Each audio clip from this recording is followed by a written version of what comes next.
Yooyaa kabajamtoota daawwattootaa fi hordoftoota gammadaa shoo torban kanaa nageenyi badhaadhaa jajjaboo babbaaroo isiniif jecha gammadaa shoo kan torban kanaas eegalee jira. Maarree guyyaa har'aa immoo gaazexessaa akkasumas barsiisaa fi barreessaa baay'ee guddaa ta'e hedduun keessan nu gaafachaa turtan. Nuufis akka gammadaa shootti ETV afaan Oromootiif immoo warra xurree gaazexessummaa ta'uudhaan daandii saaqee har'aan nu gahee gaazexessummaa afaan Oromoo akka kanatti akka itti fufnuuf fakkeenya nama nuuf ta'e anis dhuunfaadhaan nama baay'ee jaaladhuu fi dinqisiifadhu nama guddaa tokko qabadhee isiniif dhiyaadheen jira.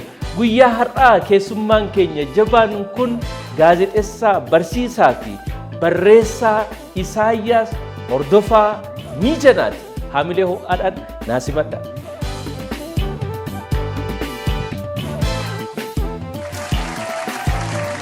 Bagana gana. Bagana gana. Bagana gana.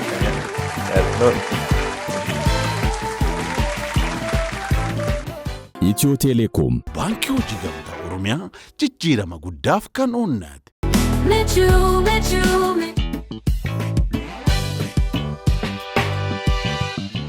Obbo Isaayyaas Hordofaa bagana gaan dhufte.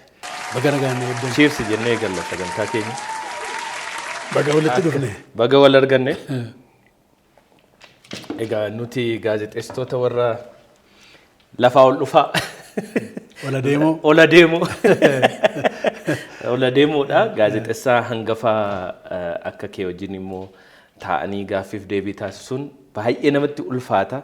Nama naasisasii, nama sodaachisasii dhugaa dubbachuudhaafi. Garuu ija jabina kana immoo warra akka keessanii yoo xiqqaate sagantaa keenya ilaaltanii yaadanuu kennitan irraa dhaga'uun waan nu gammachiiseef har'a keessummaa koo godhadhee waan si affeerradhee atis yeroo kee baay'ee qaaliirraa fudhattee garanatti waan dhuftee fi galatoomii ulfaadhu horii buliinsi jedha. Anis baay'een si galateeffadhaa, sin galateeffadhaa. Waaqayyoonis immoo nan galateeffadhaa. Umrii naa kennee har'aan naga'ee egaa waan keessa darbee haasa'uudhaaf kan na dandeessise Waaqayyo waan ta'eef jalqaba duraa isaaf nan galata guddaa gashaa. Itti aansee immoo ati immoo na kabajdee asitti waan affeerteef sin galateeffadhaa. Egaa turtii gaarii nuuf haa ta'u. Egaa anis kabaja guddaatu natti dhaga'ama. Gammachuu guddaatus natti dhaga'ama. Garuu obbo Isaayyaas barsiisaa, gaazexeessaa, barreessaa waanuma ogummaalee jajjaboo gurguddoo jedhaman nama kabachiisan hundumaa harka keerra jira. Isa kamiin akkansi waamuyyuu baay'ee naaf hin galu. Garuu hunduma isaayyuu irratti nama gahee olaanaa taphatte waan ta'eef umriidhaanis immoo baay'ee nama deeme jedheen amana. Garuu gaazexeessaan akkuma hiriyaati akka obboleessaati waan ta'eef isini jedhee waamuun xiqqoo natti ulfaataa jira. Umriin keessan meeqa obbo Isaayyaas? 72. 72. Nama umrii 72 waliin haasa'aa jirra jechuudha irraa. Maybe nama jalqabaa sagantaa keenya irratti umriidhaan guddaas ta'uu hin oolle garuu dargaggeessa anaa gadiyyuu waan wayii fakkaata. Galata Waaqayyoo. Egaa hojiin umriin hanga kanaa keessatti hojiin ati gara jalqabaatti jalqabde hojii barsiisummaatiin kan ati jalqabde. Ogummaalee sila jenne barsiisummaa, gaazexeessummaa fi barreessuu yookiin barreessaa ta'uurra isa kamiin caalaa jaallatta? Isa kamtu baay'ee mararsiifatta? Hundumtuu naa fi jaalala guddaan qaba, kabajaa guddaan qaba sadanuuf. Maaliif barsiisaan yoo barsiise malee har'a hayyooti har'aa kun barattoota barsiisaan barsiisedha. Gaazexeessaanis immoo uummataa fi kan ijaaf gurra uummataati odeeffannoo kan dabarsudha. Barreessaanis immoo akkasuma kan hubatee namni akka hubatuuf seenaas haa ta'u, asoosamas haa ta'u, kan nama barsiisus haa ta'u, kan nama bashannansiisus uummataa wajjin waan ta'eef sadanuu waluma qixxee ilaalla. Garuu nuti amma gaazexeessaa gaafa jedhame gaazexeessaa jechumti gaazexeessaa jiru afaan Oromootiin iyyuu itti aanee Isaayyaas Hordofaa waan dhufu wayii natti fakkaatan sammuu koo keessattis durii gaafa barumsa barannurraa eegallee ijoollummaa keenyarraas ammas erga guddannee namoota gurguddaa taanee boodas erga hojii kana eegalles namni fakkeenya godhanu namni akka ija keenyaatti fuulduratti ilaalle akka ebeluun ta'uun barbaada jedhee gaazexeessaan Oromoo kamiyyuu lafaa ol ka'u obbo Isaayyaasiin namni fakkeenya hin godhanne hin jiru. Fakkeenya gaazexeessummaati.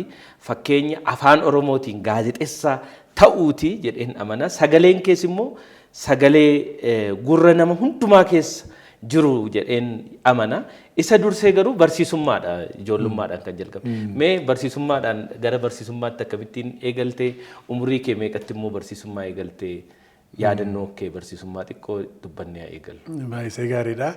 Barsiisaa kan hin ta'e bara waggaa tokko 12 raawwadheetanii bara 1964 kan inni maatirikii fudhadhe waggaa tokko akkasuma dabarsee bara 1966 koorsii waggaa tokko barsiisummaa. TTI Asmaraan ture. Asmara. Asmaraan ture. Asmaraatti baradhe waggaa tokko. Akkuma beekamu hamma qabxiin maatirikii namaa guututti barsiisummaadhaan baay'een keenya kana keessa dabarre anis carraa sanaan argadhe waggaa tokko leenjifamee kutaa biyya Wallaggaa Koonyaa Arjoo aanaa Leeqaa Dullachaa mana barumsaa Baandiraa jedhamu. Ollaa koo manuma barumsaa kootti dhiyoo kan jiru.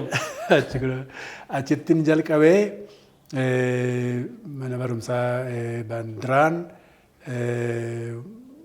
amma 8ffaatti ture. Egaa achittiin jalqabe yeroo sana dargaggeessan ture waggaa 21 ta'a. Egaanis yeroodhuma duulli guddina gamtaa dargiin barattoota bobbaase anis yeroo sananii hojiitti bobba'ee namooti baay'een warra duultota itti fakkaadha malee barsiisaatti hin fakkaadhu dargaggeessa waan hin ta'eef waggaa 21 egaa bara sana bara dargiin aangoo qabate waggaa 50 har'aatti jechuudha. Waggaa 50 har'aa exactly waggaa 50 har'aati bara dargiin aangootti ba'eedha. Egaa bara warraaqsa kee 66dha. Egaa bara sana jalqabe barsiisummaadha. Amma ijoolleen barattoonni koo amma biyyoota alaas jiru maasterii Isaayyaas jedhu maasterii jechuun barsiisaadha. Akkasuma nuun jedhee miirri barsiisummaan akka kanatti ijoolleedhaaf waa ibsuu ijoolleetti waa himuu kuni isatu gara miira gaazexeessummaatti miira kunoo namootaaf uummataaf waa ibsanii uummataaf waa akka galu gochuu otoo godhee caalaatti uummata kana gargaaruu nan danda'a jetteetti ergasii gara gaazexeessummaa moo gaazexeessummaa dorgomtee argattee akkamittiin gara barsiisummaarraa gara gaazexeessummaa dhufuu dandeenya? Yeroo manni barumsaa immoo cufamu Finfinnee nan dhufa. Finfinnee dhufee Finfinnee yeroon dhufu warri wajjin guddanne achi jiru reediyoon Itoophiyaa keessaa kan afaan Amaaraa hojjettu miliyoonta rafeen amma wajjin guddanne isheen jirtu turte ishee biraan naqan ture. Amma maal naan jetti sadii ta'anii hojjetu Tamasgeen Gammadaa, Kifilee Jootee fi Kumaa Edeedha. Ati immoo dandeettii qabdaa barreeffama afaan Oromootiin mee gaafadhu dhaqiitii naan jetti. Nama sadiidha isaanii naan jette miliyoonii kana yaadanaa kenne. Dhaqee yeroon gaafadhu beekaanan wal beenna. Wal beenna Tamasgeenii. Sagaleedhaanis dhagaa reediyoodhaanis. Tamasgeenis wajjin guddanne jechuun hangafa kooti fagoonarraa fagaata malee. Tamasgeenis ollaadhaan naqamtetti. Kifileenis naqamtumatti barate. Kifilee Jootee. Kun raadiyoon Itoophiyaa qophii afaan Oromooti kan jedhu. Kun raadiyoon Itoophiyaa qophii afaan Oromooti. Sagaleen sun kan obbo Isaayyaasii jechuun dhagee. Jedhu fakkaata sagalee keenyatu. Sagalee keessantu wal fakkaata malee? Fakkaate malee ansaati. Kan obbo Kifileet Jooteeti. Kifilee Jooteeti. Ajaa'iba baay'ee. Amma egaa Kifilee faas beekaa Kifileen Naqqamteetti barate. Najjooti eega fixee booddee Naqqamteetti barate. Tamasgeenis ollaa turre Tamasgeen wajjinis Kifilee wajjinis isaaniin beekaa. Garuu Kifileen nan beeku. Tamasgeentu na beeka. Kifileen akkasittiin naqee hin gaafadhee hin dandeessaa jennaan hin danda'a jennaan firiilaansiidhaan qaxaruu dandeenyaa yeroo akkamii hojjettaree jennaan kotabee kolleejjii galuuf hin dhufee qabxii qaban tureyyuu kolleejjii barsiisota kotabee. Amma qophii qotisaa ture Tamasgeen kan qopheessu. Kana naa qabadhu gaatii naan jedhee natti kenne. Yeroo sana qophiin qotisaa ministeera qonnaarraa dhufa. Ministeera qonnaarraa dhufaa isa kan dubbisamu. Reediyoo Afaan Oromoo irratti. Afaan Oromootti kan hiikus hiikamaa. Afaan Tigree jira, Afaan Somaalee jira, Afaan Afaan Amaaraa sanumaan dubbisu isana hiike. Hiikeen itti agarsiise. Fixxee naan fixeeraan jedheen. Egaa meera deebii dubbisii sirriitti barreeffadhu naan jedhee nan dubbisee Bisiraata Wangeelii turtee naan jedhe Misraayii Dimtsii turtee naan jedhe. Misraayii Dimtsiin immoo 68tti jalqabe Afaan Oromootiin kan Makkaan Yesuusiin wantoota hedduudha. Lakki ani barsiisaadha. Masii kotabee galuu dhufe malee barsiisaadha achis hin deemnee jennaan irra deebi'ee dubbisii naan jedhe nan dubbise. Sana booddee bokumaadhaan haa waraabamu jedhe. Jaallatan jechuudha sagalee. Ishee jirti biriij miuziik kan jettu barreeffama gidduu jirti. Reediyoo istuudiyoos yeroo jalqabaaf arge. Abuna Pheexroos kan turedha. Amma yeroo dubbisu nan rakkisne. Maaliif ni achi biyyatti macaafa qulqulluu Afaan Oromootiin kan dubbisnu. Kan faarsaanis Afaan Oromoodha. Kitaabicha dubbisnaa. Kanaaf anaaf haaraa miti. Qubee saabaadhaan abbaan gammachiis kan qubee saabaadhaan barreessan sanadha. Qubee afaan Amaariffaa ta'e kan Afaan Oromootiin barreessan saaba. Saabaadha. Isaan dubbisee iddoo iddootti dhaabbadhu poozii iddoon itti dhaabbadhu milikkitni jechuudha mallattoo waan jiruufi isa eeggadheen dubbisee sirriimatti hin dubbise.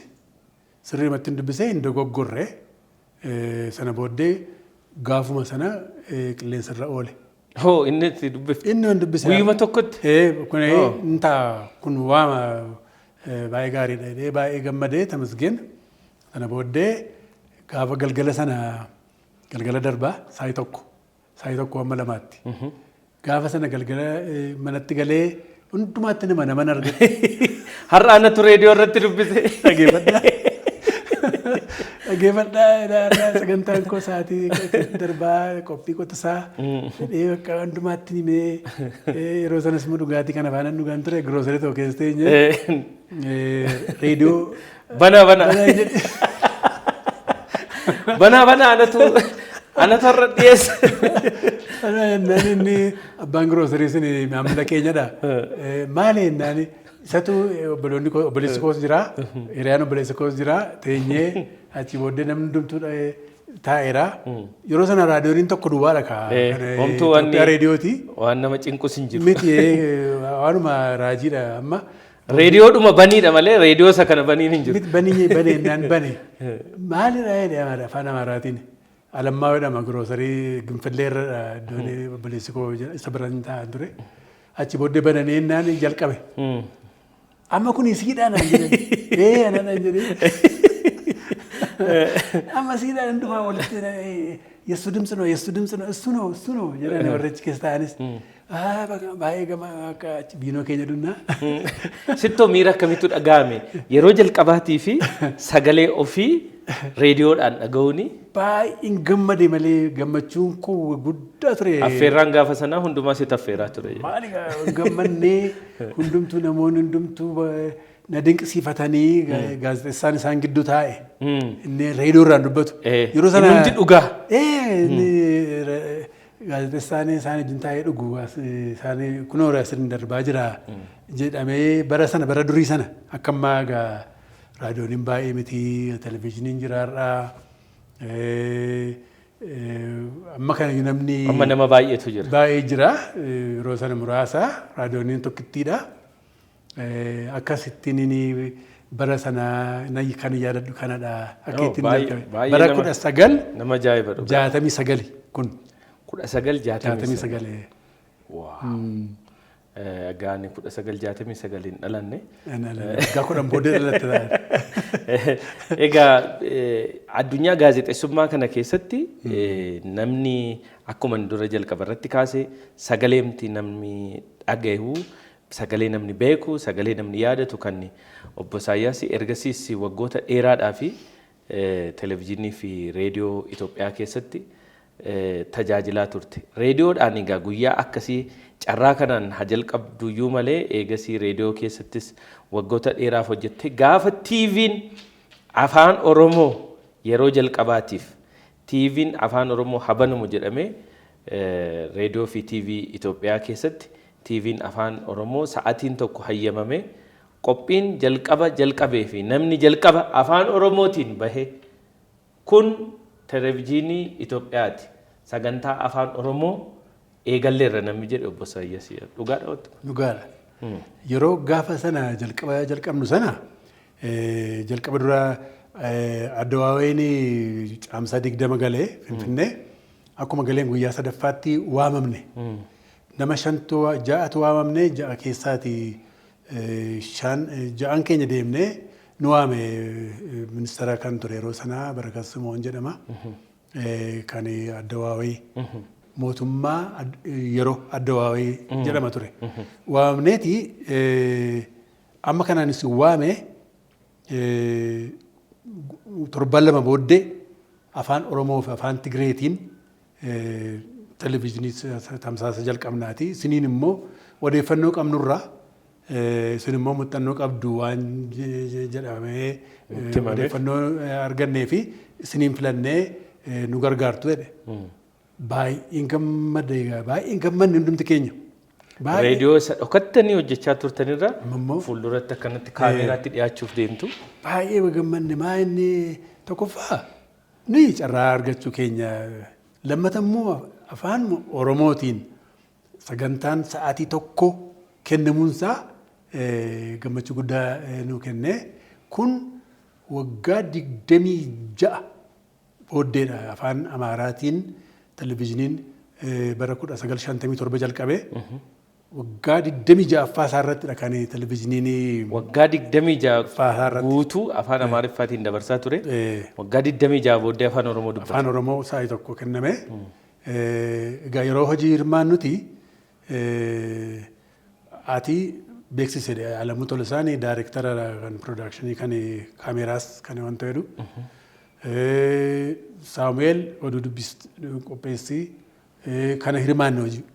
Sagantaan tokko immoo intarviiyuun tokko immoo jira kan pirees kan ibsa gaazexeessotaa fi obbo Kumaa Dammaqsaa kennan. Achi booddee egaa yeroo bannu akka ammaa kana kaapshiniidhaan wantoodhaan miti. Kontinuitii yaannaa sarii hin jira. Kan attam jirtu jedhee. Gidduutti kan jalqabu. Kan jalqabu kan sagantaan yeroo banamu kan sagantaa beeksisee gara sagantaatti nama affeeru. Amma anadha kan beeksisu. Ati beeksisi jedhamee ati oduudha jedhamne. Kun gaafuma jalqabaati. Gaafa jalqaba waxabajjii 1983dha. Waanuma natti dhaga'amanii waanuma jechuun ibsa gammachuuti jechuun gammachuu ibseetanii sagantaa sana beeksisa. Egaa televezyiinii Itoophiyaatu gammachuu kana ibsa. Jedheeni wanto jedhee baga gammaddan har'arraa jalqabee sa'aatii 1 hamma 2tti televezyiiniin Itoophiyaa afaan Oromootiin sagantaa dabarsuu jalqabuusaa televezyiiniin Itoophiyaa baga gammaddan isiniin jedha jedhee eegan misiraachoo kana eeganiin booddee sagantaa keenya har'aa keessatti kana qabna akka nu wajjin turtan isin affeerraa jedhee dabarsee oduu kan jedhu oduu kan jedhee taa'u suni sagantaan keenyas gabatee gurraacha irratti qophii afaan Oromoo jedha. Sagantaa afaan Oromoo jedheeti chookiidhaan barreessina gabatee gurraacha irratti. Akkammaa kana giraafiksiidhaan maal barreessa? Kaameraan isa fudhateeti kan muuziqaa jalaan wanta godhee isatu mul'ata. Blaakboordii yookiin immoo gabatee gurraacha sana irratti barreeffama. Hundumtu oduu kan jettu jirti. O fi duudhaa fedala afaan Amaaraa qubee afaan Amaaraa sanaan barreeffama. Isatu dhiyaataa innis qobaatti ta'a. Egaa akka ittiin Saamu'eel oduu dubbisee sagantaan sun darbee amma oduu kan jedhu kun gabaabduu waan taatee fi namoonni afaan Oromoo hin beekne yeroo bakkeetti nu argan oduu nuun jedhe. Ijoolleen mankoo yeroo mana barumsaa deemtu ijoollee oduuti ijoollee fuudhee mana barumsaa yeroo deemu oduu waanuma haaraamatti fakkaate afaan Oromootiin televizyiiniin kan darbus ittiin fakkaatu ta'ee ani dhugaadhumatti darbuu isaas immoo warri rifatanis inuma jiraatu jiru kan jaallanne immoo kan televizyiinii isaa cabsa jira. Akkamittan afaan Oromoo televizyiinii hammana ga'u keessa afaan Oromoo dhagaa jedhe. Odeensiin tokko dhufaniiti biyya tokko dhufanii nu dubbisuu dhufu hin galu dhufanii galaniiti gammadanii ilaamee jedhani. Namichi tokko ollaa kootee gaafa sagantaan kun darbuu jalqabu jedhe biiraa dhugaa ture. Aaree walumaan dhugaa turan. Aaree akkamitti xarmuziidhaan televizyiinicha cabsee aariidhaan dhugeeraa dhugaatis dhugaatichis sammuu isaa wanta dheeraa aariidhaan televizyiinii cabsee jedhanii dhufanii natti himaniiru. Kun dhugaadha dhugaa dubbachuudhaaf. Maaliif kan uummati Oromoo hin gammadee kan jibbe immoo kun akkas godhaa. Egaa jechuun mirga yeroo argattu mirga argatte kana kan hin jaallanne immoo baay'ee jiru kanas nan yaadadha. Egaa TV'n sin gaafa sana reediyoodhaan yeroo jalqabaatiif jalqabdanii eegasii gara TV'tti immoo ceetanii yeroo jalqabaatiif immoo afaan Oromootiin irratti dubbattan sa'atii tokko qofatti daangeffamee ture sun eegasii waggoottan kurnan darban kana keessatti afaan Oromootiin chaanaloonni of danda'uun hedduun banamanii uummata keenya tajaajilaa turaniiru. Haa ta'u garuu chaanaliin nuti har'ayyuu irra jirru kun ETV'n afaan Oromoo immoo yeroo ammaa kana waggaa tokko oliif chaanalii afaan Oromoo of danda'e ta'e ETV keessatti yookiin sagantaa raadiyoo fi televizyiinii Itoophiyaadhuma keessatti afaan Oromootiin chaanaliin of danda'e banamee namni gaafa jalqabaa sun afaan Oromootiin kun TV raadiyoo televizyiinii Itoophiyaati jedhee dubbate har'a immoo ijaan chaanalii guutuu ta'e sa'aatii 24 dabarsu arguu kee fi nus immoo gammadaa show achirratti arguu keetti maaltu sitti dhaga'ame akka nama hangafaa fi waan hedduu miidiyaa Oromoo keessatti dabarsetti. Jalqaba irratti Waaqayyoon galateeffadha. Umrii naa kennee Waaqayyo fayyaa naa kennee kana arguu kootiif kan waan agarsiiseef dhugaadhuma Waaqayyoon galateeffadha. Maaliif asirra ga'an seeneen inni yeroo saayii tokko jalqabnu televizyiiniin tokkittiidhuma televizyiinii Itoophiyaati. Sheeyu saayii tokkittiidha jalqabuusaa. Sana booddee sagaleen sagantaa kan Oromiyaa jalqabee saayii tokko ture natti fakkaata. Sana booddee OBN jalqabee innan keenyaa inni televizyiinii Itoophiyaatiin jalqabne inni saayii tokko sun ittiin fufne bara 2001 dhaabbate. 2001 hin cufani. Maal jennaan kan Oromiyaa waan jiruufi kun hin barbaachisu jedhamee. OBN of danda'e yeroo sana OBN dhanni waan ba'eefi inni OBN dha. As keessaa garuu ba'aa jira. ETV'n afaan Oromootiin hin dabarsu jedhame. Of dandeessaniitu sichi jira. Kana achi waan darbuuf jedhanii cufani hin cufame. Eega cufame booddee warri kaanii OBN'tti kaan immoo sagantaa garaa garaatti keessatti ramadamanii kan immoo ramaddiin arganne immoo jirra turre. Egaa isa dhiisneeti amma yeroon ilaalu ani amma akkuma sila jedhee Waaqayyo umrii naa kennee kana yeroon argu har'a televizhiniin dhuunfaa kan mootummaa sa'aatii garaa garaatti miidiyaalee hawaasaa garaa garaa irratti afaan Oromootiin yeroo sagantaan garaa garaa darbu.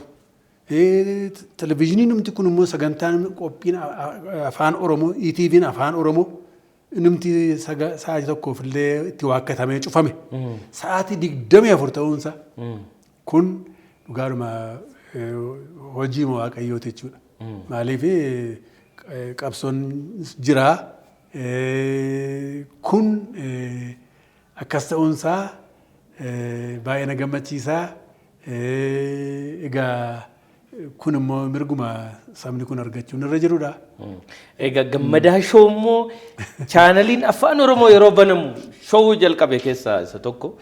Akka gaazexeessaa hangafaatti maal argite maal irraa jaallatte asumaan immoo daawwattoota keenyatti yoo nu himte. Kun egaa jechuun dhugaadhumatti sagantaan akkasii baay'isee barbaachisaadhas. Sagantaan amma ta'e asirratti namoota dhiyeessitu ni egaa namoota bara dheeraa keessa dabarree muuxannoo keenya dhaloota ammaatiif yeroo himnu barumsa ta'a. Maal keessa akka ta'es isa durii sana akka arganiif sagantaan akkasii Gammadaa Show kun akka ittiin kana sagantaa garaa garaa anaan affeerte malee kanaan dura kan hin arge waanuma akkasii muuxannoo irraa barumsa akka argatan dhalooti ammaa inni kaleessaa maal fakkaata akka ture. Dogongora kaleessaa irraas maal barannaa gara fuulduraatti maal abdannaa kan jedhu kan of keessaa qabu sagantaa baay'isee bu'a qabeessaa fi sagantaa gaarii jalqabdeettaa. Miirri gaafachuurra gaafatamuu akkasittiin taane anamma dursila bakka kana Bosaayyaastu taa'ee nama baay'ee gaafata. Gaafachuurra gaafatamuu miirri sun maal fakkaata? Egaa kun sagantaan tokko jira kan afaan Amaaraa xiyyaaqii si xiyyeekan jedhu qaba. Waan akkasiiti innis yeroo akkasii tokko na gaafatee ture. Jira waan akkasii kan wal gaafannu gaazexeessaa hin gaafata. Waanuma jirudha. Hayyoota garaa garaa waamuun jira. Egaa kun sagantaa gaariidha. Bifa kanaan daawwattootaaf dhaggeeffattootaaf sagantaa akkasii dhiyeessuun baay'isee gaariidha. Jabaadhuun siin jedha. Egaa thank you galatoomii Bosaayyaas namoota gaazexeessitoota baay'ee dinqisiifachaa turre nusi maqaadhaan nagaa turre keessaa immoo namni isiniifis hiriyaa ture waliin eegaltan xiqqoo waa'ee isaa dhaga'uu ani barbaadu yeroo baay'ee carraa kan hin argatin Saamu'eel Dhaabaati. Saamu'eel Dhaabaa nama akkamii ture yeroo waliin hojjechaa turtan? Saamu'eel Dhaabaa wajjin waggaa dheeraadha kan wajjin hojjenne. Saamu'eel egaa dandeettii addaa qaba. Sagalee bareedaa qaba. Sagaleensaa Saamu'eel wallisaadha. Kan hundumaa kan hin danda'a sammuunsaa qabatee kan wallistoonni adda addaa wallisanii iddoo teenyutti yeroo hojii hin qabne teenyee yeroo haasofnu nu weellisaa. Nu kofalchiisaa. Koomediidhas. Koomediyaanidha Saamu'eel. Haaluma isaatiin koomediyaanidha. Waanuma tokko uumee nu kofalchiisa yeroo akka ittiin teenyu yeroo hojii hin qabne. Nama fa'a akkeessa. Maal inni tiyaatirii kanas kan waa'ee nama kofalchiisu kanas dandeettii qabaa. Namni daldalanu isa bira taa'ee dallanuu danda'u. Kolfaa. Haasaansaa kan nama kofalchiisudha. Saamu'eel dandeettii sagantaa yeroo qopheessus namootni inni dhaqee barbaadee dhaggeeffattootaa fi daawwattootaaf dhiyeessus baay'ee itti dhimmee barbaadee dadhabetu hin jedhin nama hojjetudha. Saamu'eel baay'ee dhugaadhuma hiriyaa keenya jabaa ture. Jaalala Waaqayyoo ta'ee inni har'a inni wajjin hin jiru. malee Saamu'eel televizyiiniin Itoophiyaa akkuma yeroo jalqabnu sanaa sana booddee dhangaa keessumaa amma dhangaa nama dhangaas bu'uureessa Saamu'eelidha. Dhangaanuma kana maqaa isaayyuu kan dhangaa jedhee Saamu'eelii wantoota foormaatii isaa dhangaan sana keessatti maaltu darba sagantaan dhangaan sagantaa bohaartiiti. Kanas kan jalqabsiisee Saamu'eelidha. Amma tuuti dhangaa sun akka gurmaa'uuf dhugaadhuma qoodi Saamu'eel olaanaadha. Baay'ee Saamu'eeliin jaalala namaas qabaa. Hiriyoonni isaa hundumtu nurraa kaasee hamma hooggantoota olaanaatti Saamu'eeliin jaalalaa fi ulfina guddaa kennuuf dhugaa dubbachuudhaaf. Egaa isa dhabuu keenyatti baay'ee gaddaa yeroo gaarii dabarsinee sagantaa gaarii walii fakkeenyaa fi bara raadiyoon Itoophiyaa qophii afaan Oromoo sa'aatii tokko dabarsinu sana sanbata guddaa ganama oduudhaa fi oduu dabarsineeti qophii bashannanaati akka jirutti sa'aatii tokkoon isaan sun daqiiqaa 10-15 oduudhaa inni hafee sagantaa bohaartiiti. Qophii sanbata guddaa ganamaa jedhama. Achirratti diraamaa dhiyeessinaa. Wanta dinqisiisoo fa'aa dhiyeessinaa kan nama bohaarsu kan nama gammachiisu sagantaa garaa garaa waliin. Simbirtuu barii fa'a. Simbirtuu bariin booddeedha. Booddeedha malee jalqaba duraa qophii sanbata guddaa ganamaa kan jedhudha. Egaa achirratti diraamoota garaa garaa dhiyeessinaa. Hawwiin inni kitaabi koo kitaaba gara kitaabaatti geeddaressuun bara 1979 diraamaa reediyoo ture. Diraamaa reediyoo. Qophii sanbata guddaa kana irratti gara ji'a 4 darbe dheeraadha. Ji'a 4 kan darbe Saamu'eel aktarii tokkodha latii ta'e hojjete. Achirratti. Haliimaa Usmaan immoo hawwii taate nuyis qooda fudhannee achi keessatti. Hundumti keenya qooda fudhannaa. Yeroo hojjennu sana nuun kaffalamu hundi. Diraamaan barreessa sanaa fi anaaf naan kaffalamu. Barreessaadhaaf hin kaffalamu. Taatotaafis hin kaffalamu. Eenyuun kaffalama? Kan afaan Amaaraatiif hin kaffalama garuu. Yeroo sana miiruma Oromummaa waanuma saba keenyaaf ta'a jettanii yaaddan malee kaffaltiin hin jiru. Mee waan kitaabaa yeroo kaastanii kitaabni hawwii jettu kuni kitaaba jalqabaa obbo Isaayyaas Hordofaati. Akkasumas immoo seenaa hogbarruu afaan Oromoo keessatti immoo kitaaba asoosamaa arfaffaan natti fakkaata. Godaannisa Kuusaa Gadoo fi Suuraa Abdiitti aanee kitaabni arfaffaa irratti asoosama guutuu ta'ee of danda'ee bahe hawwiidha. Egaa hawwiin kitaabota hanga har'aatti namoonni hedduun dubbisanii fi bara sana keessatti immoo kitaaba yeroo rakkoo amma yeroo diraamaa sana gaa yeroo diraamaa ture saabaadhaan barreeffamee akka saabaadhaan barreeffameen quba qaba. Eegasii afaan Oromoo qubeetti jijjiiramee immoo kitaabota barreeffamanii fi kitaabota gurguddoo jedhaman seenaa baay'ee barsiisaa fi bohaarsa as keessatti seenaa jaalalaa hawwii latii waan hedduu buusee kan ol nama baasu seenaa baay'ee gurguddaadha. Mee hawwiin Naqqamte irraa eegale seenaa Naqqamte irraa eegalee bakka hedduu wal gahe. Mee waa'ee hawwii akkamittiin barreessuun yaadame seenaa dhugaadhaayi maaliif immoo Naqqamtee jalqabe wanti koo hawwii haa dubbannu. Kan inni Naqqamtee jalqabe Naqqamteen iddoo dhaloota kooti. Bakki dhaloota keeyyuu Naqqamte. Iddoo dhaloota kooti. Latiif hawwiinis ijoollee Naqqamteeti. Egaa maal inni kitaabi kun? Seenaa dhugaati wanti kun? Seenaa dhugaadha. Jechuun hawwiif latii anatu kalaqa kooti. Kireetivitii kooti jechuudha. Akka seenaa kana dhugaadha. Oduu tokkoon dhaga'e. Bara 79. Intalli bifa kanaan of ajjeesti jirti. Oduu sana dhaga'e. Isumaniin bal'ise. Isuma maaliif gara soosamaatti hin geeddaree maaliif kaadhimaan ishee biyya alaa deemee intalattiin immoo namni gara biraa fuudhuuf gargar isaan baasuudhaaf yaalii godhee kan biraa fuudhee aariidhaan of ajjeeste isheen sun. Anummoo akka isheen of ajjeestu hin goone.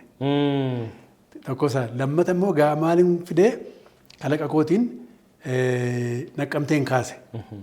Yeroo waa tokko barreessitu iddoo beektu ta'uu qaba. Iddoo sirriitti ati beektu ta'uu qaba. Barreessaan tokkos yeroo barreessu bakkoota hedduu gaariitti beeku namoota biraallee barsiisuu qabaa jedhama. Akkasi. Kitaabota kun hundumtuu iddoon beekuun ka'e. Hawwii filatiin akkuma siin jedhee kanan kaasee iddoo dhaloota koo sanas yaadachuudhaaf hawwii filatiin akkaataa isaanitti dhalatanii guddatan manni barumsaa isaan keessatti baratan iddoo isaanitti taphatan iddoo ani itti taphadhee guddadhee iddoo ani itti baradhee iddoo ani itti abbaan koo akaakiliin koo iddoo itti turedha isa yaadachuudhaafini achii kaasee. Magaalaa Naqqamteetti dhalattee guddatte? Magaalaa Naqqamteetti dhalattee guddatte. Naannoo kam warri Naqqamtee yoo ilaalaa jiru ta'e ganda obbo Isaayyaasitti dhalattee beekuun? Naannoo mana wal'aansa fayyaa Naqqamtee. Hospitaala Naqqamtee. Jaatoo. Jaatoo jedhama. Achitti dhaladhee guddadhee manuma hidhaa fulduradha. Manni keenya asfaaltii dhumarra karaarradha. Egaa abbaan koos akaakiliin koos achumadha. Yuunivarsiitii Wallaggaa biradha ammayyuu lafti keenya. Boloonni koo jiru. Egaa achitti dhaladhee guddadhee kitaaba kanayyuu iddoon itti dhaladhe yaadachuudhaaf haa taatu yaadannoon isaa jedheen kaa'eeyyu. Maaliif iddoon itti dhalattee siif yaadannoo tokko guddaa qaba.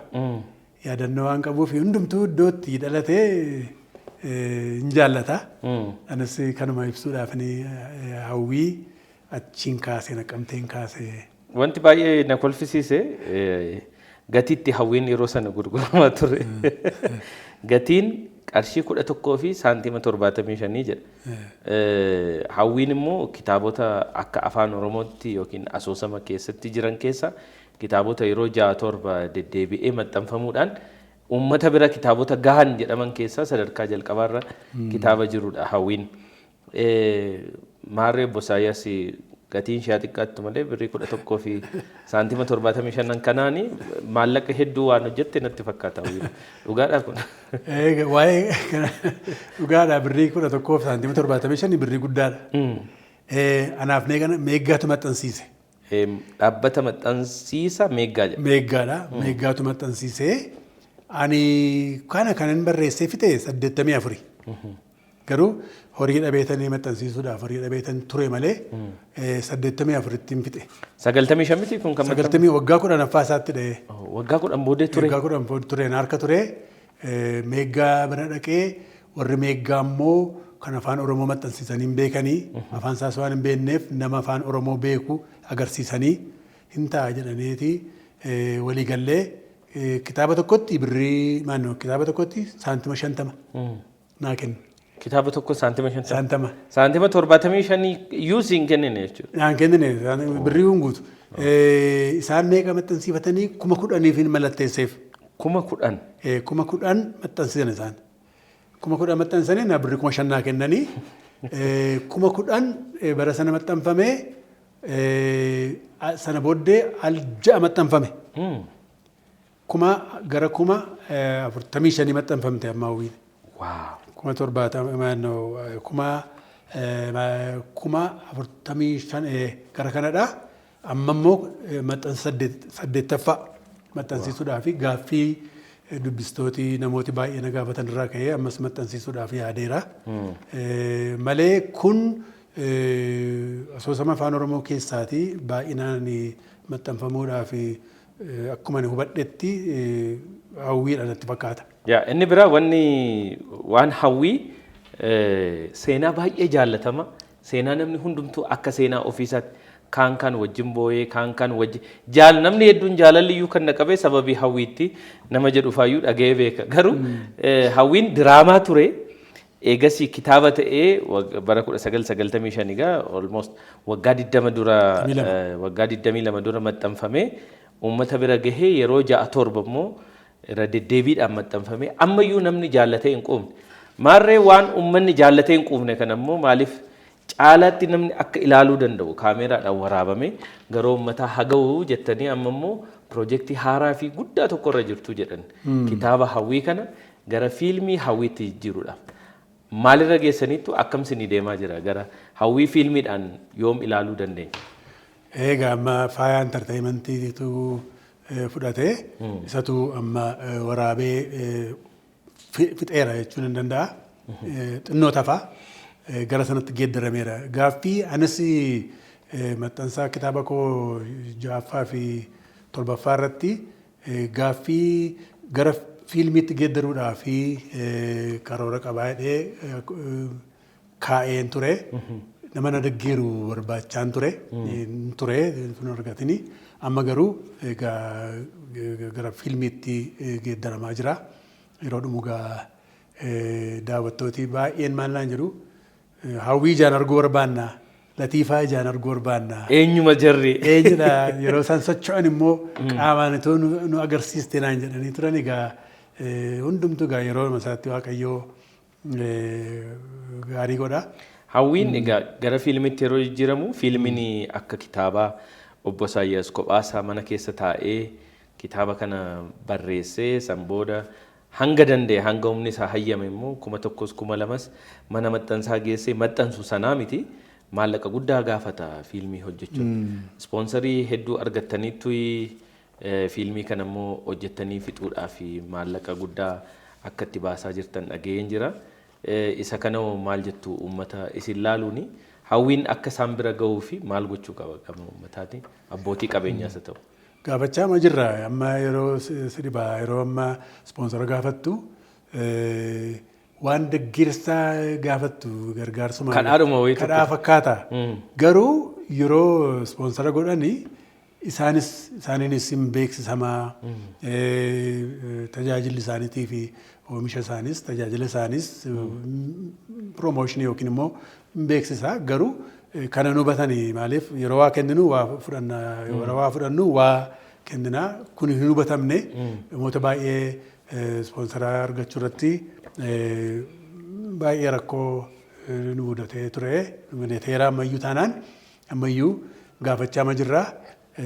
Wallaggaa Yuunivarsiitiin baay'ee nu gargaareera. Warra Naqamteetti hojjenne isaan nu gargaareera. Ammas dhugaadhumatti Yuunivarsiitii Wallaggaa baay'een galateeffadhaa. Doormii kennuudhaan nyaata kennuudhaan 7-2 caalaa taatoti yeroo achi turan kaameraamaanoti yeroo achi turan hundumaa sarvisii wajjin kennee amma Finfinneetti illee sarvisii Yuunivarsiitii Wallaggaatu asitti deebisee seenaa hawwii irratti Wallaggaa Yuunivarsiitiin iddoo guddaa qabaa hin galateeffannaa. Gara biraas immoo ganaa amma kan waadoo nu galan jiru isaaniin eegaa jirra. Kanaaf egaa namoonni gammadaa shoos daawwachaa jirtan Yuunivarsiitii Wallaggaa gama kanaan nuunis gama keenyaan galatoomaa jechuun ni barbaanna garuu gargaarsi keessan ammayyuu itti fufee hawwiin bifa gaarii ta'een akka uummata bira qabu gochuudhaaf dirqama yuunivarsiitonni keenya corporate social responsibility waan jedhamu qabu dirqama hawaasaa bahachuu qabu. Aadaan keenya afaan keenya ogbarruun keenya akka uummata keenya bira ga'uu fi dirqama isaanii bahachaa jiru. Yuunivarsiitiileen kaanis akkasumas dhaabbileen mootummaa fi miti mootummaa dhaabbileen daldalaa hundumti keessan fiilmii kana sponsor gochuudhaan immoo fiilmiin kun akka inni uummata bira ga'uu fi kitaabni bara ijoollummaa keenyaa jalqabnee dubbisnee jaallannee as geenye kun immoo fiilmiidhaan yoo ilaaluu dandeenye caalaatti seenaa jaalalaa isaaniirraa waan hedduu barachuu dandeenya jedheen amana. Egaa nuun qaanessanii jennee yaadna daawwattoonni keenya. Kitaabni obbo Isaayyaas kaanii yeroon sii fadhiistuudha kitaabni keessan lammaffaa asirrattis yeroo hawwiin maxxanfame iyyuu yeroon sii fadhiistu waan dhume wayii natti fakkaata. Kitaaba yeroon sii fadhiistu jettu qabadhee dhiyaachuudhaafan yaada waan jedhu jira. Kitaabni kun immoo kitaaba baay'ee namni hedduun kunis jaalate akkuma hawwiitti dubbisaa ture. Yeroon sii fadhiistuun immoo jimmarraa eegale natti fakkaata. Jimmaan jalqabe. Jimmaa eegale jimmaa akkamittiin jimmarraa eegaluu danda'e yeroon sii fadhiistuun kitaaba akkamiiti? Baay'ee gaaffii gaariidha. Maanni yeroo akkuma jedhee yeroo waa tokko barreessitu iddoo beektu sana kan irraa kaatu. Jimma immoo gara waggaa tokkoon achiin hojjedhee tajaajila oduu Itoophiyaan tureen. Wakiila tajaajila oduu Itoophiyaa kan Jimmaan ture. Achi waan hin tureefi naannoo sana sirriitti hin beekaa achiin ka'ee ijoollee achiitiin immoo yeroonii fi taatota achi keessa jiran sun Jimmaa achiin ka'ee magaalaa Jimmaa sirriitti agarsiisaa magaalaan Jimmaa magaalaa akkamii akka isheen turte bara sana bara 70moota keessa dhagaa. Amma baay'ee bareeddeetti carraa kana magaalaan Jimmaa. Jimmaa kanatti yaadadhaa achiin ka'ee Jimmaadhaa ka'ee Finfinneetti hin fixaa. Egaa kanadhaa magaalaa Jimmaa gandoota isaa kan isaan keessa turanii karaa isaan deeman sun hundumti isaa bara sana maal fakkaataa har'a immoo har'a Jimmaan maa'inni misooma koridoorii kanaan koridoriidhaan iyyuu baay'ee bareeddeetti. Garuu carraa kanaanii fakkeenyaaf Jimmi bara sana yeroon si fadhiistuun baranni barreeffame gara bara 1995 keessa Jimmi maal fakkaata kan jedhu carraa kanaan hogbarruun magaalonni keenya maal akka fakkaatan amma fakkeenya dookumentiin hin jiru yoo ta'e dookumentarii waraabamee kaa'ame yoo hin jiru ta'e kitaaba kana keessatti Jimmi bara 1995 naannoo sana maal akka fakkaachaa turte ni mul'isa. Hogbarruu keessatti wanni nu guddaa tokko argannu magaalota keenya namoota keenya duudhaa keenya aadaa keenya afaan keenya keessatti mul'isuudha. Yeroon si fadhiistuunis baay'ee kitaaba bareedaadha. Kitaabni obbo Isaayyaas baay'ee namni hedduun jaalatee hedduu walii dabarsaa ture kitaaba Yoomii Laataadha. Yoomii Laataan ammoo kitaaba addatti maxxanfame akkasumas immoo fiikshinii yookiin immoo asoosama dhugaarratti hundaa'ee fi seena qabeessa keessumaa bara dargii keessa rakkoowwan saba keenya irra gahaa turan hedduun isaa Yoomii Laataa keessatti barreeffamee jira. Kitaabni kun seenaa obbo Isaayyaas wajjin waan wal qabatu qabaayi. Isaayyaas ofumarraa ka'ee barreesse moo waanuma uummata keessatti akka gaazexeessaatti argaa turerraa kitaaba kana barreessee waan jedhu fa'aa si gaafachuuf. Yoomii Laataan immoo Harargee irraan jalqabe. Harargee Gursum Funyaan Biraa. Funyaan Biraa sammoo kanatti yaadadhu haati koo dhaloota ishee achi. Harargee Gursum Funyaan Biraadha. Achitti dhalattee guddattee seenaa sana kan isheen natti himtu jira. Bara isheen daa'ima turte bara alaanee Itoophiyaa weerarte sana irraa ka'ee magaalaan sun akkaataatti hundeeffamee oduu abbaa ishee irraa dhageesse kan isheen natti himtes jira asirra. Ani immoo reediyoo Hararin ture. Reediyoo Hararin ture caalaatti immoo Hararin beekaa walumaa galatti keessa deemee kan ilaaledha. Egaa isheerraa achiitiif Finfinnee dhufte Funyaan Biraarra firoota ishee dubbisuudhaaf. Abbaan koo immoo waardiyyaa ulfinaadha. Kubur Zabanyaa kan jedhamu. Shaammal Baashaa hordofaa mijanaati. Mooticha Haile Sillaasee wajjin deema qawwee otomaatikii qabatee waardiyyaa ulfinaa isaatiitti dhiyaatee deema. Naannoo 6 kiiloo naannoo kiiloo 6 ture. Achitti ishee arge. Egaa inni immoo yuunivarsiitiin Finfinnee immoo yeroo sana masaraa mootummaa Haile Sillaasee ture. Achi keessa ture inni egaa innis seenaa baay'ee natti hima ture. Amma mooticha waa'ee mootichaayyuu mooticha Haile Sillaaseeyyuu natti masara sana keessa akkuma beektu abbaan keessanii obbo Hordofaan mootii Shaambal Baashaa gulantaa isaanii wajjin guutuu wajjin waamuuti mooticha Haile Sillaasee waliin afaan Oromoo haasa'aa turanii waan jiru darbee dhageen ture dhugaadha wanti kun. Dhugaadha. Afaan Oromoo beeka jechuudha Haile Sillaasee. Haile Sillaasee noo? Harar Jarsaa Goorootti dhalatanii guddatanii. Abbaan isaanis Oromoodha. Abbaan Haayile Sillaasee Tafarii Makonnin Walde Mikaa'el Guddisaadha. Oromoodha isaanii Harargeetti dhalatanii guddatanii. Namni Harargeetti dhalatee guddate immoo afaan Oromoo sirriitti danda'a jechuun. Sabumti biraa yoo ta'e. Akkuma haati koosu nama dhalatee guddattee afaanuma Harargee yeroo Naqqamtee dhuftu isheen akka Harargeetti haasofti. Itti kolfu maal akkam haasofti. Aboodhiis jechuudha. Amma achi keessamee yeroo masara sana keessaa mooraa sana keessaa mootichi qilleensa fudhachuudhaaf walii gad deddeemu. Ani immoo jedhe itti dhiyaadheen deemaa jedhe. Itti dhiyaadheen deemaa xinnoorraa fagaadheen dhaabadhee wantoota natti dhufanii jedhe. Nama haasofsiisu. Natti dhufaniiti gaaf tokko jedhe. Natti dhufanii ወታደር ምን ትጠብቃለህ? ማን ነው ስምህ? መቃን አፋን አማራቲን መቃን ከናን Hordofaadha. Eessa biyyi kee jennaan Naqqamtee jennaan leeqaadhaa naan jedhanidha. Fuuteettaa akkamidhaa eessa jiraattaa amma akkamidhaa afaan Oromoo na wajjin haasa'anii na haasofsiisanii edaan mootiin afaan Oromoo beekuu mootiin keenya iyyuu afaan Oromoo beeku nama hundumaatti nimee isaanii egaa nama afaan Oromoo wajjin haasa'anii hin qaban waan ta'eef yeroo nama akkas arganii na haasa'u turan. Egaa akkas ture kan afaan yaadadhaa.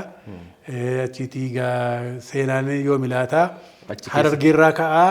Harargeerraa ka'ee bara dargii keessaa kan jiru amma Finfinneen Naqqamtee Singaa seenaa koo wajjin sol qabataa yeroo Naqqamtee tures dargiin achi ture sun uummata Oromoo uummata biyyichaa irratti rakkoo ga'aa ture hunduma kaaseera. Yoo milaataa wanti adda godhu kan biraa kitaaba kana kan maxxansiise waldaa barreessitoota Itoophiyaati. Obbo Isaayyaas baay'ee yeroo baay'eedhaaf kan inni beeku miseensa waldaa barreessitoota Itoophiyaa keessaa namni afaan Oromoo barreessu waldaa barreessitoota Itoophiyaa keessa namni ture isinuma kitaaba kana iyyuu inuma sponsor godhanii kitaabni yoo milaataan dabalataan deebitee masaraa mootummaa keessa seentee harka muummicha ministeeraa durii Mallas Zeenaawiyyuu geesseetti jedhan. Akkamittiin maxxansiisan warri waldaa barreessitoota Itoophiyaa ammoo akkamittiin obbo Isaayyaas iyyuu barreessaa afaan Oromoo ta'e waldaa sana keessatti hammatamuu danda'e. Kanaan dura akka beeknutti waldaan sun guutuutti kitaaba afaan Amaariffaatiin barreeffamu qofaadha kan inni akka miseensaattis barreessaa laalu miseensonni hedduunis kan hirmaatan. Baay'ee gaariidha gaaffii gaariidha. Waldaa barreessitoota Itoophiyaa kan hin galee waldaan barreessitoota Oromiyaa hin turre. Maaliif deeggarsa barbaada barreessitootaa fi waraqaa deeggarsaallee barreeffachuudhaaf waldaa tokkotti hirkachuu sirra jira waldaa tokko keessa galuu sirra jira. Yeroon si fadhiistuu maxxansiisuuf jedhu yeroon eebbisiisuuf jedhu waldaa miseensa waldaa barreessitoota Itoophiyaatu taate si barreessu manneetii tiyaatiraatti xalayaa si barreessu kaffaltii malee yookiin immoo kaffaltii xinnoodhaan akka galma sana sii kennan si gargaaru faanaan jennaaniin achitti galmaa'ee kitaaba hawwii geessetanii kitaaba barreessaa ta'uu qabda. Kanaan dura barreessitee kitaaba of harkaa qabaachuu qabda. Sana booddee beeksisa tokko ba'e. Beeksisni kun maa inni herrega deddeebi'aa argate waldaan barreessitoota Itoophiyaa. Biraannaa Salaamii artistikii irraa deeggarsa argate. Kan ammoo dorgomsiisee immoo kitaabota maxxansiisee birrichi deebi'ee immoo kitaabota gara biraa kitaabota miseensota waldichaa akka maxxansiisafamuu fi herrega deddeebi'uun maxxansiisuudhaaf yaannaan qabaan jedhan immoo qaba kitaaba kana qabaa jedheen dhiyeessee jennaan waanuma addaati haaraa maa jennaan afaan Oromooti hankoon jedheen ilaalaniiti amma kun jedhanii amma namni gamaggamu jira. Namni gamaggamu jira. Kitaabni kun maxxanfamuu qabu moo hin qabu jedhee? Qabu hin qabu jedhanii kan gamaggamu jira. Yeroo baay'ee yuunivarsiitii faatti kennu isaan ilaalanii yaada kennu namooti kaanis immoo kan afaan Oromoo beekan ilaalu. Maxxanfamees horiin kan deebi'uuf itti hin fakkaanne. Maaliif hin beekani muuxannoo isaan afaan Oromoos namni hin bita jedhanii. Hin bita jedhanii yaadani. Amma hin darbee hin maxxanfamee ji'a 3 gidduutti birrii kana deebise. Amma maatti kan hin deebisne illee jiru.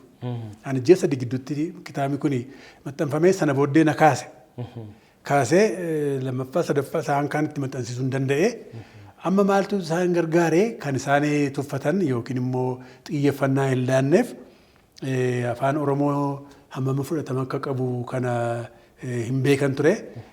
Waldaan barreessitoota Afrikaa, waldaan barreessitoota Itoophiyaa konferansii yookiin immoo walgahii guddaa barreessitoota Afrikaa waame. Waamuudhaaf immoo qarshii barbaada. Ispoonsara waan barbaaduu fi koreen hojii raawwachiisaa waldaa barreessitoota Itoophiyaa Mallas Zeenaawii bira deemanii. Mallas Zeenaawii bira deemanii kunootii waldaa barreessitoota waldootii barreessitoota Afrikaa biyyoota Afrikaa asitti affeeruudhaaf akkuma beekamu Finfinneen magaalaa guddaa Afrikaa kan addunyaadhas kanaaf kunooti kana yaanneerraa mootummaan nu gargaaru jennaan. Mallas immoo haasaa beektamti. Maal isin kan Itoophiyaa jedhattu malee meerre sabaaf sablammoota isin keessa hin jirani. Isin afaanuma Amaaraa qofaatu dhiyaata. Kan Itoophiyaadha garuu maqaansaa kana qabattaniittu jedhee gaafannaan eeni jedhanii kana kennaniif. Kunoo laa kanallee akka gooneerra. Akka fakkeenyaatti ishee kana. Akka fakkeenyaatti isaan tuffatanii turan. Nyaatamuu jala isaan baste. Kana kennaniif iloo kan isiniif hin jedhani. Ilaaleeti amma waanuma gaariirra jirtu gaatti jabaadhaa. Kan sabaaf sablammootaa ta'uu qaba. Itoophiyaa eega jedhame afaan tokko duwwaa ta'uun irra hin jiru. Afaan sabaaf sablammoota of keessaa qabaachuu qabdu. Yeroo baay'ee waldaaleen maqaa Itoophiyaatiin biyya kana keessatti dhaabbatan hedduun isaanii saba tokkooti. Kanuma saba tokkooti maqaadhuma qofa fudhatu. Kana kennaniif Mallasii. Amma kun Mallas bira jira maatii isaa bira jira jechuudha. Garuu gammadeera Mallasiin nan jeje garuu. Afaan Oromooyyuu dubbiseera yoo na jennee yaadna. Nan jeje Mallasii maaliif jechi isaa sirriidha. Sirriidha maaliif eega Itoophiyaa jedhame kana ta'uu sirra jira garuu xiyyeeffannaan baay'ee ittiin kennamu. Kanaaf waldaa barreessitoota Oromiyaa hundeessinemi. Eegasii egaa waldaa barreessitoota Oromiyaas immoo hundeessitanii karaa waldaa barreessitoota Oromiyaas immoo kitaaba seedaa fi asoogawwan biroo barreessitanii jirtu waldaa miseensonni waldaa barreessitoota achi keessa kan jiranii kitaabni kan biraan namummaanis waldaa barreessitootuma Oromiyaatiin kan obbo Isaayyaas keessatti qooda fudhatan asoosamoota gaggabaaboo jiru asoosamoonni gaggabaaboon kan biraa Tsigeeradaa fi asoosamoonni gaggabaaboon biraas kitaaba obbo Isaayyaas kan biraati. Kitaabni biraan xiqqoo irraa akka dubbannu ani barbaadu eebba kitaaba kana irratti anis argameen ture waggaa 6-7 irraa kana natti fakkaata. 2008tti kitaaba Alii Barkii fi Alii Barkii goota Oromoo afaan Amaariffaatiinis afaan Oromootiinis barreeffame. Goonni kun amma boolla isaanii daadhiina guutuu lubbuudhaan hin jiranii.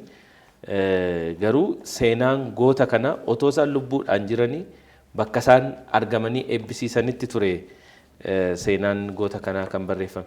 Kitaaba kana isaantu dhufee seenaa koo naa barreessisiniin jedhe moo isintu waa'ee Alii Barkii beekee barreesse nama kana beeksisuu irrattis gootummaa nama kanaa agarsiisuu irrattis immoo gaheen keessan guddaa waan tureef.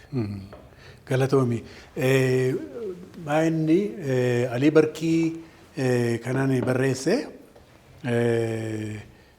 kana Alii Barkii wajjin wal bare bara 1972. Bara 1972 raadiyoonii Itoophiyaa qophii afaan Oromoo Harariin tureen. Yeroon Harar jedhu Sumaaleen yeroo lammataa fi Itoophiyaa weerartee turte bara 1972. 70tti eega biyya baasanii booddee 72tti yeroo dhuftu weerartuu deebitee yeroo rukutamtee baate Jeneraal Damissee Bultoo wajjin adda waraanaa qabri Dahaarin deeme. Reediyoo Hararraa gaazexeessaan tokko anadhaa tokko tajaajila oduu Itoophiyaa irraati deeme. Yeroon deemu Jeneraal Damisseen maal naan jedhu ilaa inni kuni goota ol aanaa taankii Sumaalee kan gube. Taankii Sumaalee 3 kan gube. Gootummaa guddaa kan raawwate baay'ee kan booji'e baay'ee kan fixe Alii Barkii kan jedhamu laasa kanadha. Konoreel Mangistuurraa badhaasaa olaanaa kan badhaafame isadhaati gaafadhu naan jedhani. Alii Barkee achitti argee yeroo sana ajajaa 50 ture. Qabrii Dahaar ture qalloodha. Aliin ammas sanumaan inni fudhanne ammaasa. Achiisa gaafadhee iddoo dhaloota isaa hundumaa karraa kaasee jireenya isaa hundumaa gaafadhee reediyoo Harariin hin dabarse. Sana booddee tureetanii lafa inni bu'ees hin beeku Finfinneetti hin geeddaramee bara 2006 laga Xaafoo akka jiru dhaga'e. Laga Xaafoo jireenya gaarii hin turre jechuun hojii humnaa irratti bobba'eeti akka ture dhaga'ee nan dhaqee laga Xaafoo dhaqeen argadhe teeppiidhaan seenaa isaa wajjin taa'ee haasa'e. Seenaa isaa egaa waraabee booddee nan barreessee gulaaleetanii gara kitaabaatti barreesse Alii Barkii bifa kanaanii. Kana booddee immoo namooti baay'een immoo gara afaan Amaaraattis immoo hiikamee warri kuni Itoophiyaadhaaf kan inni aarsaan ni kaffale. Aarsaan ni baase hundumtuu kanaafi gara afaan Amaaraatti immoo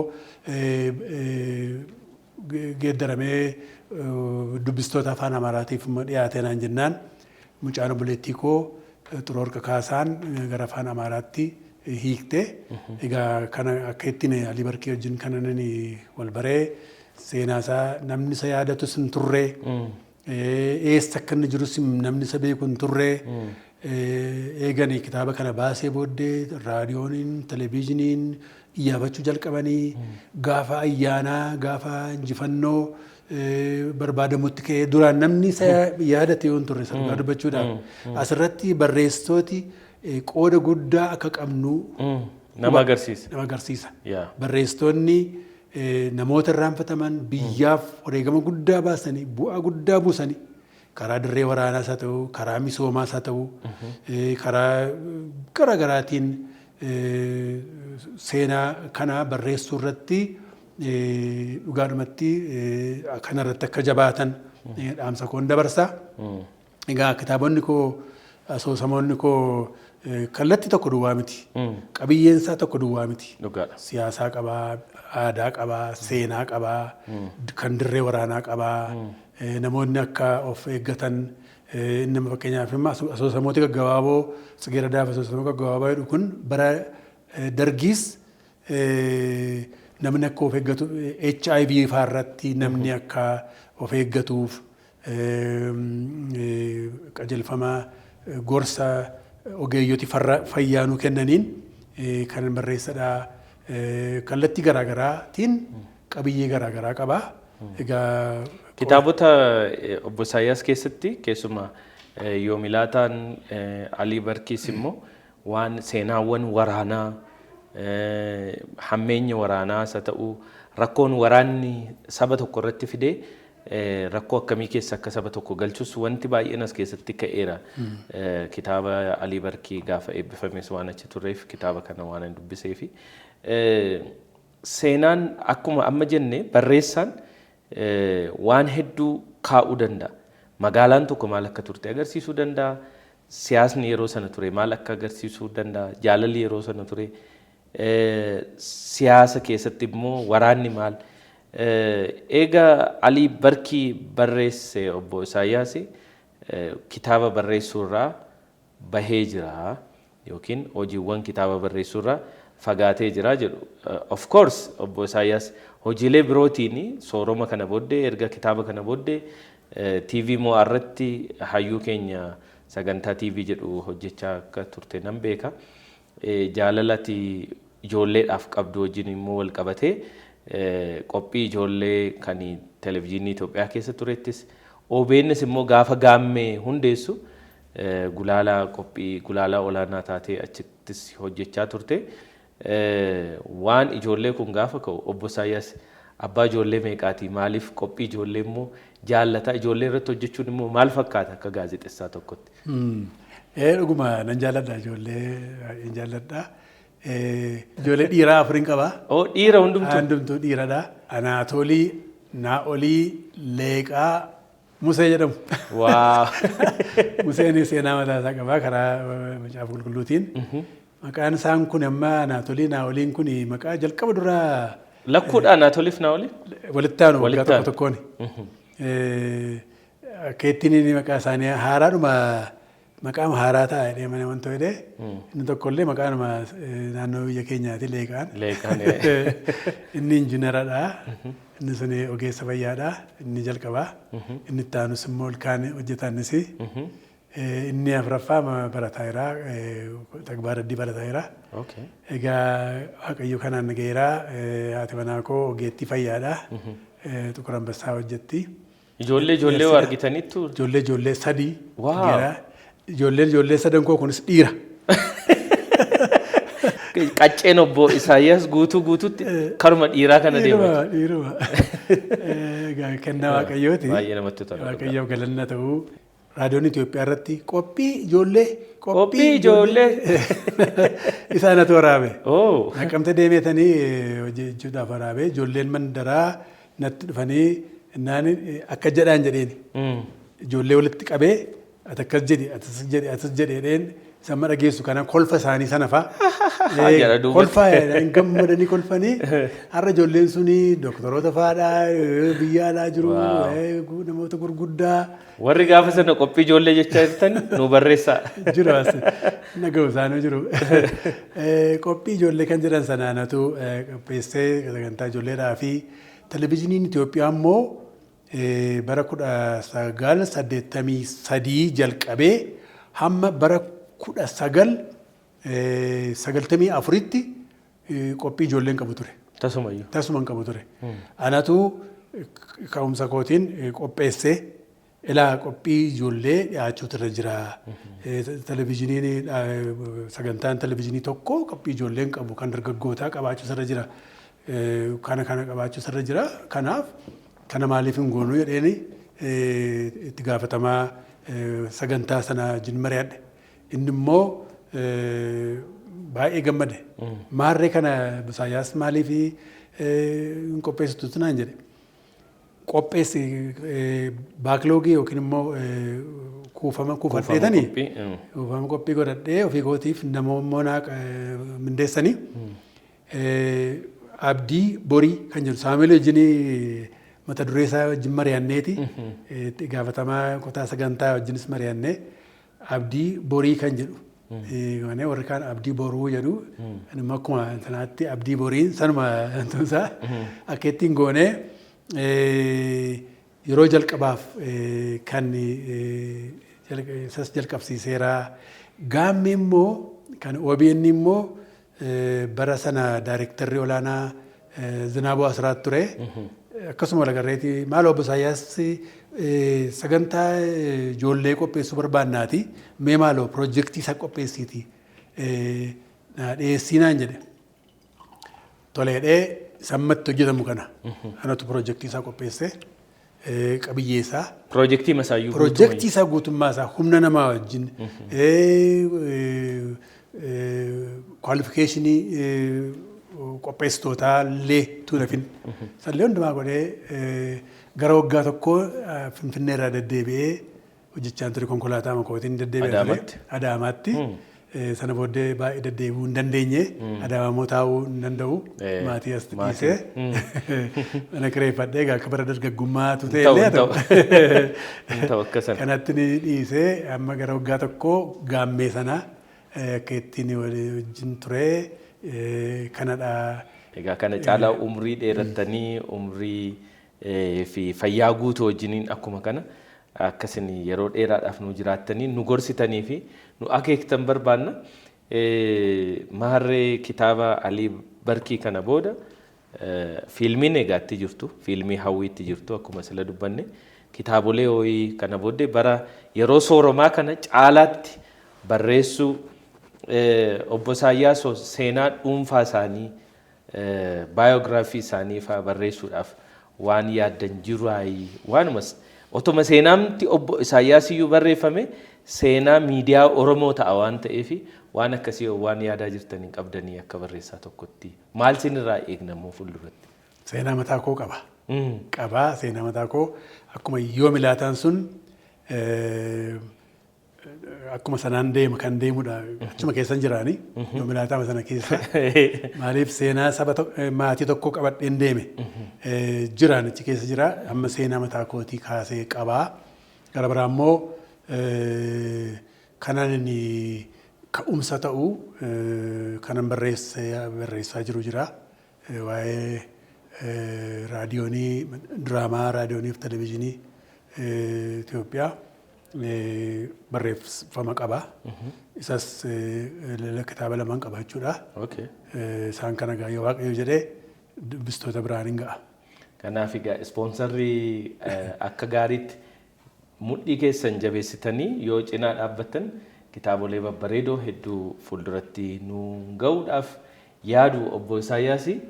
Egaa obbo Isaayyaas yeroo kee baay'ee qaaliirra seenaan nama guddaa fi nama umrii isaa guutuu miidiyaa barreeffamaa fi waan Oromoo irratti dabarse sa'aatii tokko gidduutti cover goonee waan xumuruu miti garuu daangaa yerootiif qofa sagantaa keenya guyyaa har'aa asirratti xumuruudhaaf dirqamna. Keessummaa gammadaa shoos taatee waan argamteef nu kabajjee bakka kanatti nu waliin waan turteef immoo ulfaadhuu galatoomii siin jenna ammas irra deebi'uudha. Anis baay'een sin galateeffadhaa. Siinis garee kee warra kaameeraa warra sagalee karra kana gulaaluudhaan si deggeran walumaa galatti baay'een sin galateeffadhaa. Guddadhaa. Biyyi keessan guddaa sinirraa eegdii kana caalaa dhugaa uummatatti dabarsuun immoo gaazexeessootarraa eegamaa dhugaadhaaf dhaabbachuun gaazexeessaan uummataaf mootummaa walitti kan fidu riqichadha. Kanaaf jabaadhaan isiniin jedhaa Waaqayyo sinaa eebbisuu galatooma. Galatooma. ኢትዮ ቴሌኮም Baankii Hojii Gamtaa Oromiyaa jijjiirama guddaaf kan oolnaati.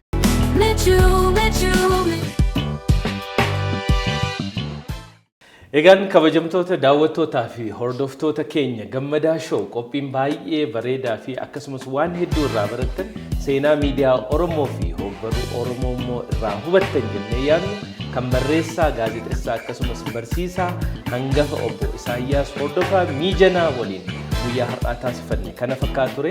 Hanga xumura qophii keenyaatti immoo nu waliin waan turtaniif galatoomaa isiniin jenna.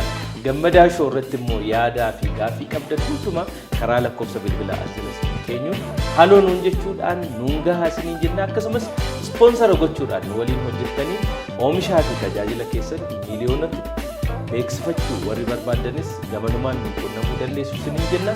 Gammadaa show torban keessummaa biraa qabannee isiniif dhiyaachuudhaaf waadaa isiniif seenaa nama torbanii nu haa taasisu. Nagaatti.